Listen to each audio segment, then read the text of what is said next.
हॉस्पिटलमुळे आम्हाला एवढं लांब जावं लागतं, घाटकोपरला जावं लागतं, राजावाडीला, आणि जाता जाता जर कोणाला काय झालं त्याला जबाबदार कोण? सर्वात पहिले आम्ही इथे हॉस्पिटलची सुविधा बनवणार. आमचं एक बेसिक हॉस्पिटल असलं पाहिजे. अजून एक गोष्ट सांगते, माझं BA पॉलिटिकल सायन्स मधून झालं.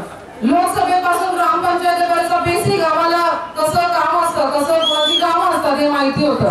परंतु इथे आल्यावर कळलं की आमदाराची कामं आहे लोकांना शिर्डीला नेणं, काशीला नेणं, बहिणीला राख्या बांधून साड्या वाटणं, मुलांना गाडीतून फिरवणं, रस्ते बांधणं, हॉस्पिटल बांधणं आणि पाणी पुरवणं, हे काम कोणाचं आहे?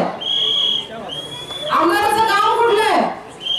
कळतच नाही नक्की कुठलं काम. यांची कामं सोडून कोणतीच कामं करतात.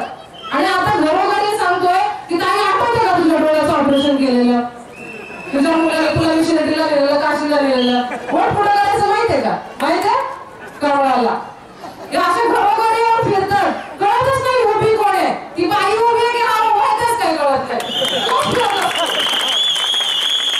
सर्वांची गोष्ट सांगते, माझ्या घरापासून 4 घरं सोडून तो डॅशिंग आमदार आला, एक डॅशिंग आमदार आहे आपल्याकडे, तो आला आणि त्याच्या जोडीला 10 बॉडीगार्ड. याचा जन्म इथे झाला, याचं बालपण इथे झालं, इथल्याच लोकांनी निवडून दिला आणि याला 10 बॉडीगार्डची गरज लागते. ते मला डॅशिंग आमदार.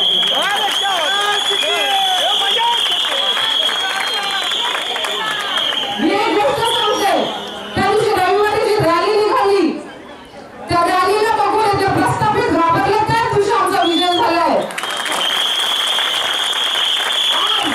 माझ्या माता भगिनी, माझा तरुण वर्ग एक झालाय. त्याला बघून जे प्रस्थापित घाबरले तेव्हाच आमचा विजय झालाय. आणि अजून एक गोष्ट सांगते की माझ्या माता भगिनी दिवसभर रॅलीला येतात, परंतु एक कपाची चहाच्या कपाची अपेक्षा करत नाहीये. तोच आमचा खरा विजय आहे. आणि आज एकच गोष्ट सांगते की मोठ्या संख्येने आज इथे तरुण वर्ग उपस्थित आहे. तरुणांचा फंडा क्लिअर आहे. अच्छा लगे तो वेलकम वरना भिडकम.